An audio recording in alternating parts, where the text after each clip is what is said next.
6 नियमों में काउंट करते हैं। गेस्टाल्ट सिद्धांत हमारे ब्रेन की मैकेनिज्म को समझाता है कि ब्रेन कैसे काम करता है, कैसे काम नहीं करता है। और गेस्टाल्ट सिद्धांत का आर्मी में किस प्रकार से उपयोग किया जाता है उस चीज़ को भी देखा जाता है। ब्लफिंग क्या होती है, कैमाफ्लेज क्या होता है ना, छद्मरूपण क्या होता है, और आर्मी के अंदर मतलब अलग अलग क्षेत्रों में अलग अलग ड्रेस का कलर क्यों रखा जाता है, इनके सारे जवाब कौन देगा? कैमाफ्लेज मतलब छद्मरूपण। और उसका एक आकृति प्रश्न सिद्धांत आता है, वो आपको उत्तर देगा कि बर्फीले क्षेत्रों में यूनिफॉर्म का कलर वाइट होता है, रेगिस्तान के क्षेत्र में यूनिफॉर्म का कलर कैमल कलर होता है। छत्तीसगढ़ दत्तेवाड़ा या इधर आप जाओगे नक्सली हिस्सों में तो वहाँ पर चितकबरा है ना, जैसे चीते का कलर होता है, या ग्रीन, उसमें ऑफ ग्रीन, येलो ऑफ, है ना, ऐसा मिक्स कलर होता है, क्योंकि वहाँ पर जैसे पत्तेदार वेजिटेशन है उसका जैसा कलर है वैसा ही उस यूनिफॉर्म का कलर कर दिया जाता है। अब उसके उत्तर जान लें। सबसे पहला जो नियम है वो नियम होता है उत्पत्ति विकास का नियम। क्या होता है? उत्पत्ति विकास का नियम, द लॉ ऑफ प्रेग्नेंस। दूसरा होता है आकृति पृष्ठ का नियम। पीछे लास्ट में बेटा ध्यान दो, आकृति पृष्ठ का नियम।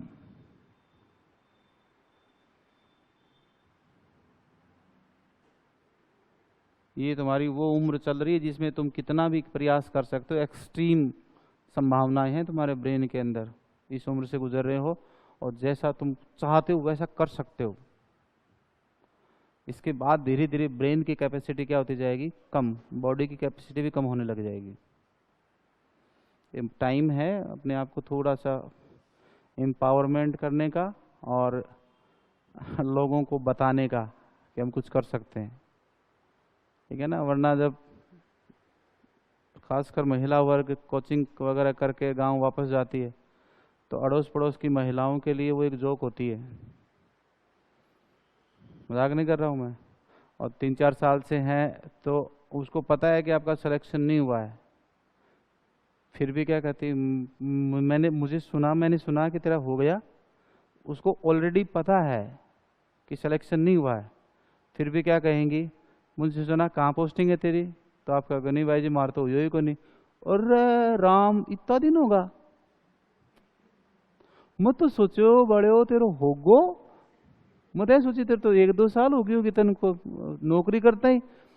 अच्छा, जबकि उसको सब पता है किसका नहीं हुआ है, लेकिन ये एक साइकोलॉजी में फीलिंग होती है, सैडिस्टिक फीलिंग, दूसरों को दुख पहुंचाकर खुद को संतुष्टि या एक पॉजिटिव फीलिंग देना।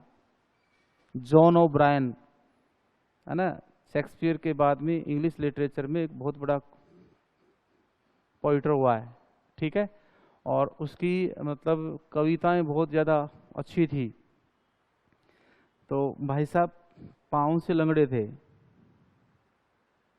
ठीक है, तो जब वो कविता पाठ करता था यूनिवर्सिटी में, ऑक्सफोर्ड में था, तो उस जमाने में भी लड़कियां उसके लिए सीटी मारा करती थी। दैट मीन्स उसका एक फैन फॉलोइंग क्रेज था, उसका पैशनेट थे लोग उसके लिए। लेकिन कहीं ना कहीं उसके दिमाग में बात सेट हो गई थी कि जो सीटी मार रही है ना ये लड़कियां, ये मेरे लिए नहीं मार रही हैं, मेरे हैंडीकैपनेस के लिए मार रही है, मेरी विकलांगता के लिए मार रही हैं कि मैं पाँव से लंगड़ा हूँ। इसका मतलब ये मेरे क्या ले रही हैं? मजे ले रही हैं। जबकि रियलिटी क्या थी कि वास्तव में उसकी क्वालिटी के लिए वो सीटियां मारती थी, उसको पसंद करते थे लोग एज एन टीचर, क्लियर। लेकिन उसके मानसिकता अलग थी। तो अब जो लंदन के अंदर ट्रोम चलते हैं छोटी छोटी पटरियों पर, बस टाइप के, हाँ ट्रोम बस है ना, तो वो चलती हैं, कोलकाता में भी चलती हैं, वेस्ट बंगाल में आप, तो वो उसमें बैठ के जाता यूनिवर्सिटी से घर। तो अगर उसको कोई भी उसके साथ मिल गया और कोई खड़ा है तो अपने पास क्या रखता था? एक छोटी सी आलपिन रखता था, और हल्का सा वो आलपिन को क्या करता था, यूं लेके यूं रखता और फिर ये चुभो देता और फिर चुपचाप हो जाता। जब अगले को आलपिन से दर्द होता, चुभता और वो करता, क्या हो गया, वो मनी मन ऐसे हंसता, मजा आ गया, है ना। यहां से एक फीलिंग का निर्माण हुआ, सैगाइस्टिक फीलिंग। जैसे औरतों को दूसरों की चुगली करने में जितना आनंद आता है ना, उतना कोई पॉजिटिव बात, ये मैं सही कह रहा हूँ, मैं वैसे नहीं कह रहा हूँ, मतलब फीमेल डोमिनेंस या मेल डोमिनेंसी का शिकार नहीं हूं मैं। औरतों में चुगली करने का गुण ज्यादा होता है, और कुछ तो इतनी महारथी होती हैं कि खाना जल जाएगा, चाहे कुछ भी हो जाए, लेकिन वो एक फीलिंग होती है ना, इसको सैगास्टिक फीलिंग कहते हैं, कि दूसरों का पीछे से बुराई करके उनको खुद को क्या लगता है, अच्छा लगता है। John O'Brien. तो सैगास्टिक फीलिंग वहां से निकल के आई, इंग्लिश लिटरेचर से, साइकोलॉजी में अडॉप्ट किया गया उसको। तो जो मैंने बताया ना कि तेरा हुआ नहीं क्या, समझ रहे बात को, तो उसमें उनको एक फीलिंग आती है कि देख मैं मजे ले रहा हूँ, इसमें और मेरे में क्या अंतर है, मैं 4 साल घर रही, आराम से मजे किए, ये 4 साल परेशान हुई, ये और मैं बराबर हैं। और 2-4 दिन बाद अगर आपका रिजल्ट पॉजिटिव आ गया, अब वो आपके सामने फेस नहीं करेंगे, और करेंगे तो फिर उनका टोन बता, मैं पहले ही कहो भाई जी थार हो जाए। नहीं है क्या, ठीक है। और कईयों को तो आपको भाई जो रजिस्टर्ड है ना, जो रजिस्टर्ड है उनको तो अल्टीमेटम है, लास्ट एक चांस पहले दे दिया, ये अंतिम चांस, उसके बाद परिवार संभाल लो, है ना। तो फिर गोबर बारी करनी है ही। गोबर बारी का मतलब समझते हो ना, नहीं समझते? हाँ, लंदन पैदा थोड़ी हुए हो, गांव से ही तो हो, सब पता है ना, तुम्हें नहीं पता? हाँ, खेती बाड़ी का काम, पशुओं का काम करोगे तो काम तो सारे ही करने पड़ेंगे ना, कोई दूसरा थोड़ी आएगा। अपन सरकार में नौकर नहीं बने तो कम से कम हमारे नीचे नौकर थोड़ी होंगे, अपने को ही बनना पड़ेगा। तो ये एक तरीका है। अभी आप में बहुत क्षमताएं बची हुई है, और मुझे तो आप पर विश्वास है, तुम तुम्हारी सोच लो। मुझे तो तुम पर है विश्वास कि तुम कर सकते हो, तुम तुम्हारी सोच लो कि कितना करते हो अपने आप पे। और सबसे बड़ा मोटिवेशन यही होता है कि अपने आप पे विश्वास है मुझे, कि मैं कर लूंगा तो मैं कर लूंगा, है ना। जैसे सुबह तुम उठते समय नहीं दिखाते हो क्या, 5 बजे उठ जाते हो, नहीं उठते क्या? फिर एक बार सोचते हो यार उस आदमी को 7 बजे क्लास लेनी जरूरी थोड़ी है, 8 बजे तो ले सकता है, कौन सी कोचिंग आई, कौन सी वैकेंसी आई हुई है, और कौन सा एग्जाम नजदीक है, फिर भी 7 बजे ले रहे हैं, है ना। फिर ये भाव आते हैं, फिर तुम्हें लगता है तो क्लास 7 बजे ही, चलना तो है ही, चल उठ ही ले। ये साइकोलॉजी होती है मॉर्निंग की आपकी। और तुम 5-5 मिनट वाले अलार्म पे सोते हो, 5 मिनट और सो लूं, है, फिर बहुत बच गया, फिर 5 मिनट और सो लूं, अभी तो है थोड़ा, कोई बात नहीं, एडजस्ट हो जाएगा ना। तो छोटी छोटी नींद पूरी करते हो, और वो सुबह सुबह वाली नींद भी साड़ी इतनी गजब की आती है कि switch on switch off mode में होते हो, आंख बंद की नींद आ गई। यही नींद, काश ऐसी नींद रात को सोते समय आ जाए ना तो आदमी तुरंत सो जाए, लेकिन तब तो आती नहीं है, तब तो तुम 2 विश्वविद्यालय में क्लास ले रहे होते हो। फेसबुक विश्वविद्यालय और व्हाट्सएप, एक छोटा सा और है एक प्रोग्राम, है ना, इंस्टाग्राम, वहाँ और 2-4 मिनट, नहीं आजकल तो ज़्यादा है, वहाँ पर क्लास ज़्यादा हो रही है। Figure ground theory. तीसरा जो सिद्धांत है वो है समानता का नियम। एक है समीपता का नियम, एक है समरूपता, एक है बंदीकरण का नियम, द लॉ ऑफ क्लोजरनेस, बंदी का नियम। वो दिल्ली वाले बंदा बंदी बोलते वो नहीं, ठीक है ना, वो उसका बंदा है, वो उसकी बंदी, ऐसा नहीं। बंदीकरण, क्लोजरनेस नियम है ना, बंदीकरण का नियम। उत्पत्ति विकास का नियम, द लॉ ऑफ प्रोगनेंस, क्या बताता है कि हमारा जो ब्रेन है ये असीमित संभावनाओं का केंद्र है, ठीक है। और इसमें ये एक सतत रूप से काम करने वाला डिवाइस, मशीन है, और ये कभी नहीं रुकती है। इसका रुकने का मतलब पता है क्या है? मामला खत्म, जीव खत्म। हम सो रहे होते हैं तो भी मनुष्य का अचेतन मन काम कर रहा होता है, तभी तो सपने आते हैं। अगर ब्रेन काम नहीं कर रहा होता तो सपने कैसे आते? हाँ, ये अलग बात है कि हम वातावरण के संपर्क में नहीं होते हैं। क्लियर है? तो व्यक्ति या जीव का मस्तिष्क मशीन के समान है। जैसे ही यह किसी विषय वस्तु को देखता है तो उसके बारे में लगातार क्या करता है? विचारों की उत्पत्ति करता है। लगातार क्या करता है? विचारों की उत्पत्ति करता है। ये जो विचारों की उत्पत्ति है, यही अंतर्दृष्टि का क्या है? आधार है। अगर तुम्हारे अंदर विचार ही नहीं बने तो क्या तुम ये सोच पाओगे कि क्यों न कंकड़ पत्थर को पानी में डालूं? ये विचार है कि नहीं है? तो ये विचार मस्तिष्क सोचेगा तब होगा या ऐसे ही आ जाएगा? इसका मतलब मस्तिष्क किस सिद्धांत पर काम कर रहा है? उत्पत्ति विकास सिद्धांत पर काम कर रहा है कि नहीं कर रहा है? तो अंतर्दृष्टि का आधार मानकर हमने कौन सा नियम दे दिया? उत्पत्ति विकास का नियम। तो ये हमारे पूरे ब्रेन का आधार हो गया कि नहीं हो गया? ठीक है। प्रेग्नेंस शब्द जर्मन भाषा का शब्द है। किसका है? जर्मन। और इसका अर्थ क्या होता है? प्रेगनेंसी, है ना। और प्रेगनेंसी का मतलब क्या होता है? उत्पन्न होना या उत्पत्ति होना। यहाँ तक क्लियर है? तो हमारा मस्तिष्क एक मशीन की तरह काम करता है। जैसे उसे कोई विषय वस्तु दिखाई देती है तो वह उस विषय वस्तु के बारे में लगातार विचारों व्यक्ति या विचारों की उत्पत्ति करता है। ये विचारों की उत्पत्ति ही अंतर्दृष्टि का क्या करती है?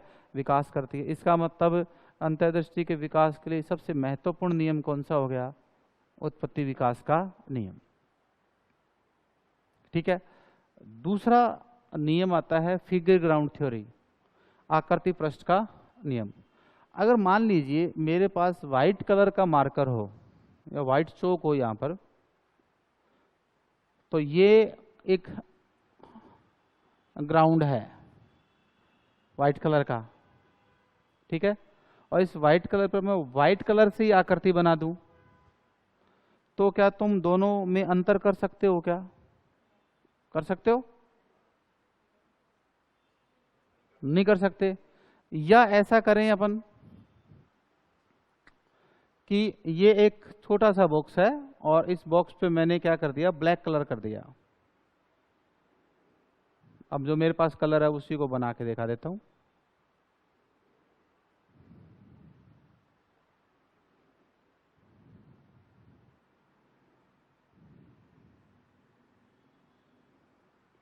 ये तो है ग्राउंड।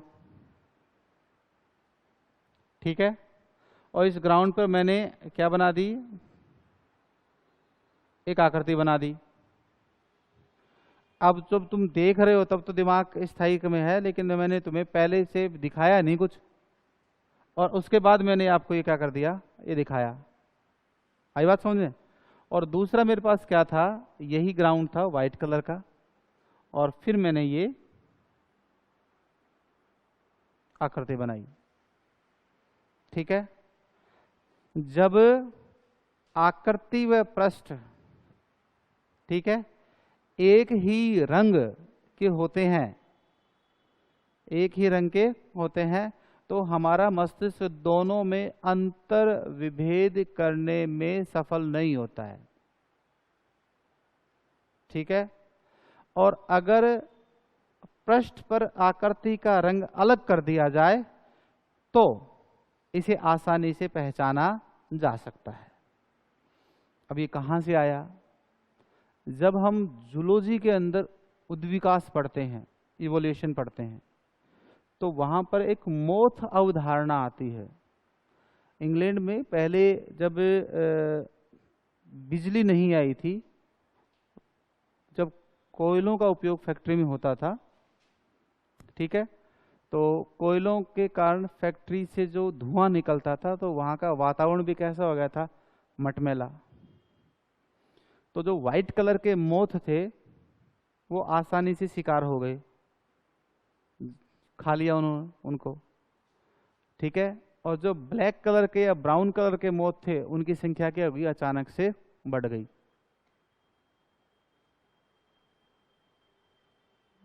क्यों बढ़ गई? क्योंकि ब्लैक कलर और एनवायरनमेंट भी कैसा, आकृति भी कैसी, ब्लैक, तो उनका शिकार कर पाना क्या हो गया, मुश्किल। और वाइट मोथ थे वो आसानी से क्या हो रहे थे, पहचाने जा रहे थे, उनका शिकार होने लग गया, जीवों का जीवों ने शिकार कर लिया, ठीक है। दूसरा, उसके बाद कोयले के बाद में इलेक्ट्रिसिटी का विकास हुआ, और इलेक्ट्रिसिटी का विकास हुआ तो क्या हो गया, वातावरण में तुलनात्मक रूप से प्रदूषण क्या हो गया, कम, धुआं कम हो गया। अब धीरे धीरे व्हाइट मोथ तो छुपने लग गए, है ना, और स्पष्ट रूप से कौन से मोथ दिखाई देने लगे, ब्राउन कलर, तो उनका शिकार होने लग गया। अब समझ में आ रही बात? यहीं से एक अवधारणा निकली थी जिसको बोलते हैं कैमाफ्लेज, छद्म रूपण। ओके, जैसे मटर के अंदर ग्रीन कलर का एक कीड़ा हो जाता है, अगर हम उसको ध्यान से साफ न करें तो मामला कुछ अलग हो सकता है। हो सकता है कि नहीं हो सकता है? नंबर 2, बाजरे की पत्तियों के ऊपर, है ना, जो ग्रास ऊपर होता है, टिड्डा होता है, उसका कलर कैसा होता है, ग्रीन होता है, ठीक है ना। और ऐसे ही जो गिरगिट अपना रंग बदलता है, तो छद्म रूपण किसके आधार पर दिया गया है, गिरगिट के आधार पर, है ना। तो अगर जैसा वातावरण है वैसा ही क्या हो जाए, आकृति हो जाए उसमें आने वाली, तो हमारा ब्रेन उनमें अंतर नहीं कर पाता। और अगर वह दोनों अलग अलग कर दिए जाएं तो हमारा क्या कर लेता है, अंतर दिमाग कर लेता है। अब समझ में आ गई बात कि अगर हमें हिमालय में या बर्फीले क्षेत्रों में हमारे सैनिक के यूनिफॉर्म का कलर बनाना है तो हम कैसा बनाएंगे, वाइट। जो हमारा दिमाग नहीं समझ सकता तो पाकिस्तान का रेंजर भी उसको नहीं समझ, क्योंकि दिमाग तो एक जैसे काम करेगा ना भाई, जो मेरा दिमाग काम कर रहा है वही तुम्हारा काम करेगा इस नियम के आधार पर। तो वो आसानी से उसको पहचान नहीं पाता है।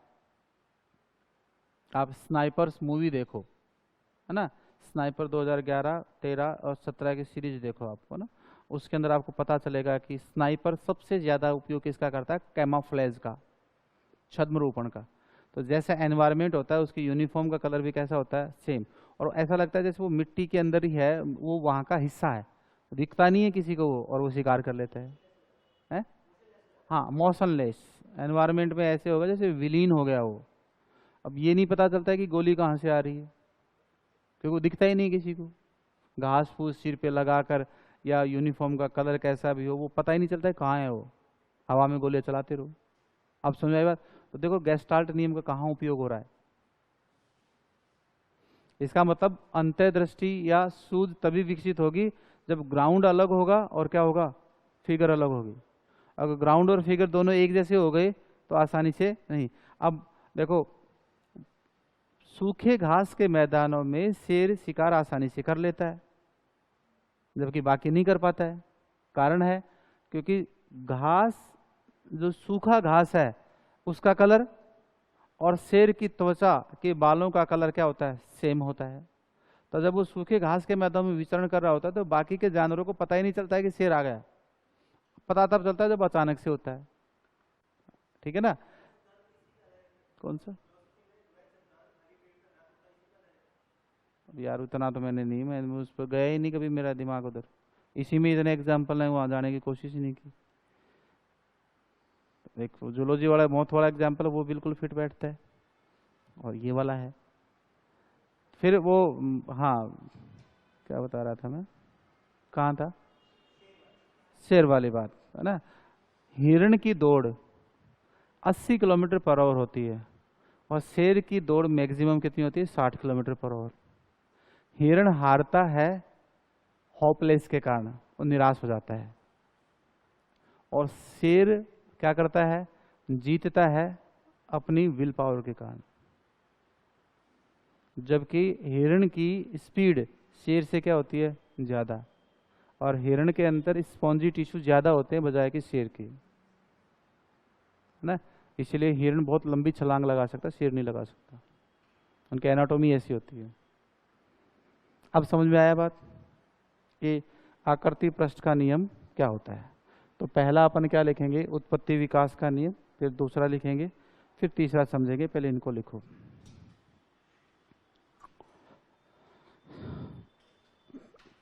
पहले तो सारे नियम लिख लो, है ना।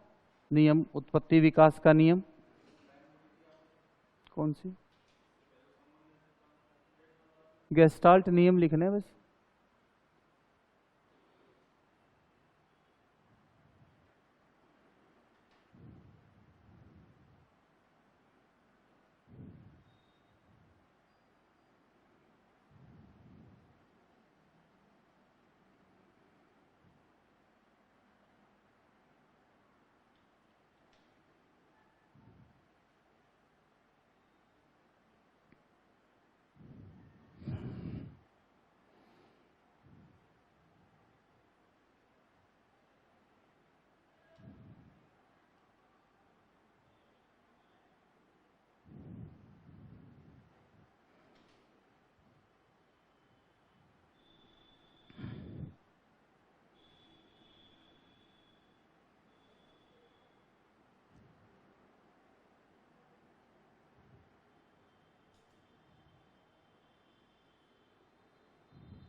लिख लिया। अब पहला लिखो, उत्पत्ति विकास का नियम। लिखें, हमारा मस्तिष्क, उत्पत्ति विकास नियम में हमारा मस्तिष्क एक मशीन की तरह कार्य करता है। एक मशीन की तरह कार्य करता है।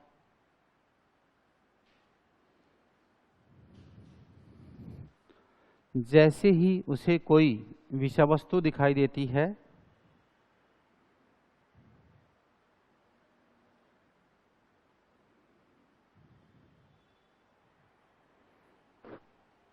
विषय वस्तु दिखाई देती है तो मस्तिष्क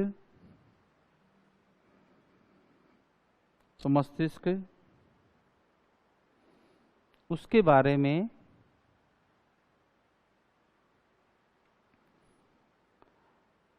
लगातार विचार उत्पन्न करता है।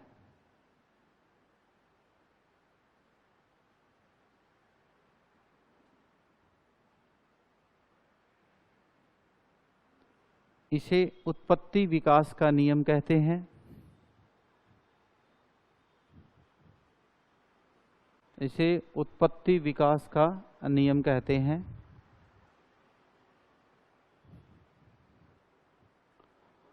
और विचारों की उत्पत्ति ही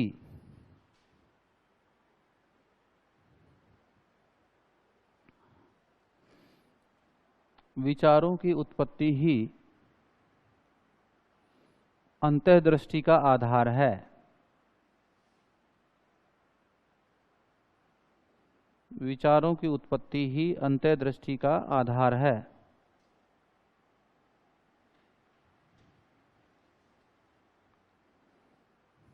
क्लियर है? ठीक है। उसके बाद लिखिए नंबर 2, आकृति पृष्ठ सिद्धांत।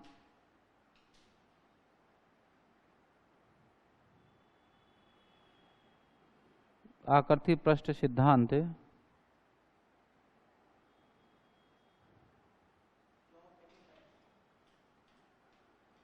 Figure ground theory. Figure ground theory, आकृति फिगर होता है, पृष्ठ ग्राउंड होता है।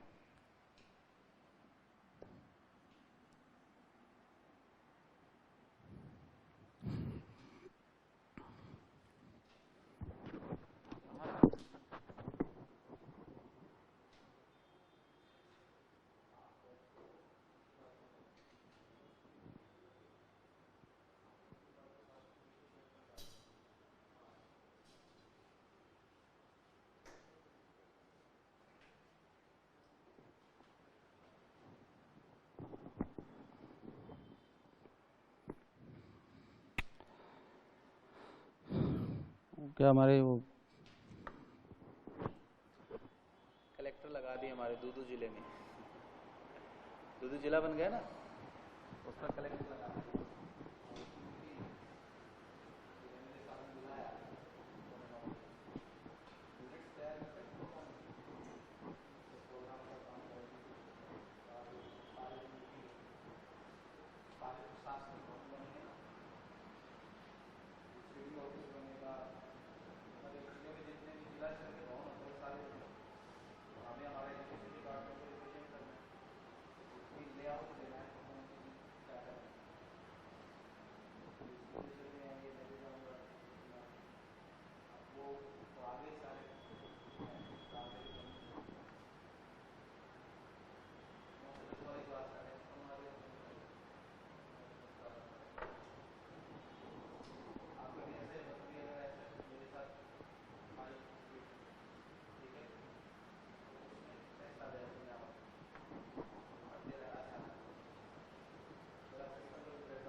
ठीक है,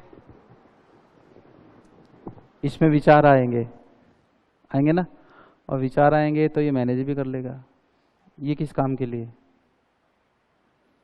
पिछले 10 साल से कर रहा हूं मैं तो ऐसा।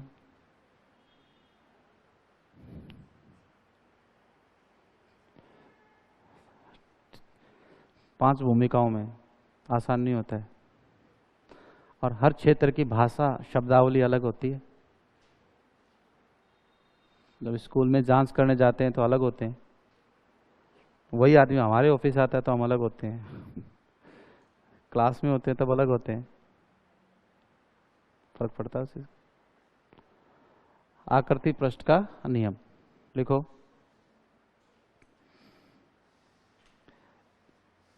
यदि आकृति और पृष्ठ दोनों एक समान होते हैं, दोनों एक समान होते हैं, तो मस्तिष्क उनमें अंतर नहीं कर पाता।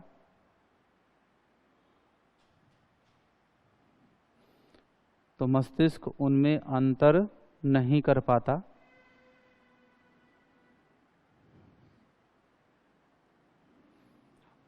और यदि पृष्ठ पर बनी आकृति अलग हो,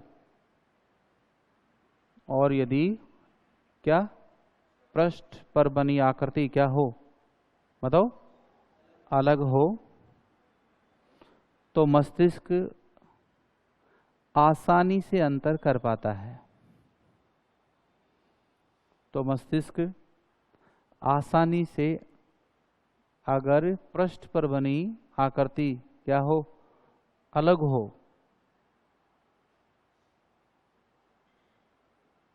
ठीक है, क्लियर, तो मस्तिष्क आसानी से क्या कर पाता है, अंतर कर पाता है।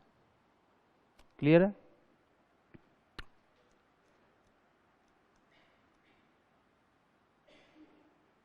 अब नाइट में ब्लैक कलर का सूट पहन के खड़े हो जाओ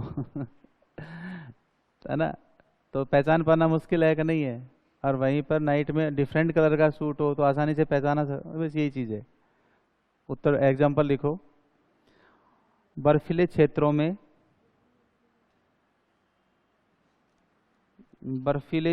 में